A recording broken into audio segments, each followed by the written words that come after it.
नमस्कार, आप देख रहे हैं एमटीवी न्यूज और मैं हूं आपके साथ गीतांजलि सेमवाल। तो आइए नजर डालते हैं इस वक्त की मुख्य खबरों पर। भारतीय सेना ने उत्तराखंड के पिथौरागढ़ में कालापानी क्षेत्र में टेंट होमस्टे की शुरुआत की है। इससे सीमांत पर्यटन को बढ़ावा मिलेगा और ग्रामीणों की आजीविका मजबूत होगी। पंचशूल ब्रिगेड के कमांडर ब्रिगेडियर एसपीएफ चौहान ने ऑपरेशन सद्भावना के तहत इसकी शुरुआत की। ये केंद्र सरकार के वाइब्रेंट विलेज प्रोग्राम का हिस्सा है। ये स्थानीय कुमाऊं संस्कृति को बढ़ावा देगा और आर्थिक विकास को गति देगा। सेना ने गरब्यांग गांव में यह पहल शुरू की और जो सिविल मिलिट्री संबंधों को भी मजबूत करेगी। उत्तराखंड सरकार ने मदरसों में धार्मिक शिक्षा के लिए राज्य मदरसा बोर्ड की मान्यता को अनिवार्य कर दिया है।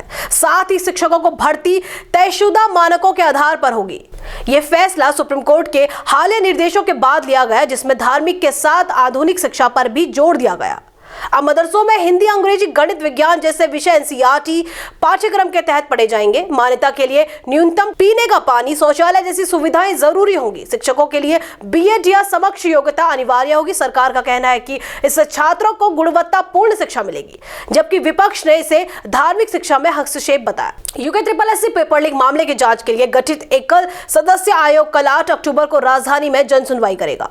ये सुनवाई परीक्षा प्रक्रिया में व्यापक अनियमितताओं की जांच के लिए है। यहां अभ्यर्थी अपनी शिकायतें दर्ज कर सकते हैं। सीएम पुष्कर सिंह धामी ने एसआईटी के साथ साथ इस आयोग का गठन किया। सरकार ने सीबीआई की जांच की सिफारिश भी की है। हाल ही में मुख्य आरोपी खालिद मलिक समेत कई लोग गिरफ्तार हुए हैं। अब छात्र संगठन पारदर्शिता की मांग कर रहे हैं।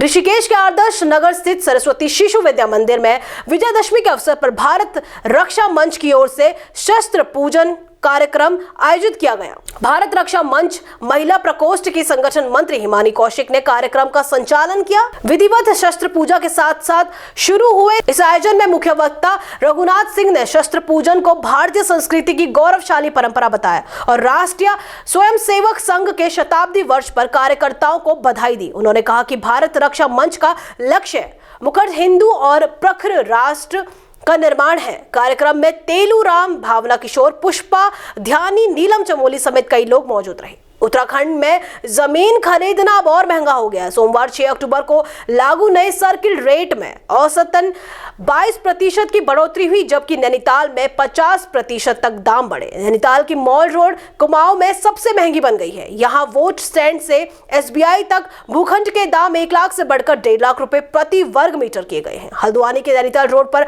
मंगल पड़ाव क्षेत्र में 50 मीटर के दाम 50,000 से 75,000 और 50 से 200 मीटर के 36,000 से 4,000 रुपए प्रति वर्ग मीटर हुए।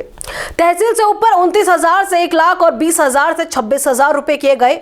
उधम सिंह नगर में 22 से 25% की बढ़ोतरी हुई। रुद्रपुर में प्रदेश किसान कांग्रेस कमेटी ने कलेक्ट्रेट के बाहर धरना दिया।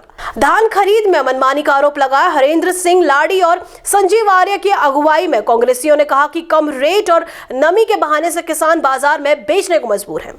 उनकी मांगे हैं कि धान खरीद में पारदर्शिता और आपदा में नुकसान का भुगतान किया जाए। गन्ने का मूल्य 500 रुपए क्विंटल हो और बिजली बिल माफ हो। दोपहर 2 बजे एसडीएम मनीष बिष्ट को मांग पत्र सौंप धरना खत्म हुआ। हिमांशु गाबा, सीपी शर्मा समेत कई नेता मौजूद थे। आज की रिपोर्ट में इतना ही। ऐसी तमाम अपडेट्स के लिए बने रहिए हमारे साथ।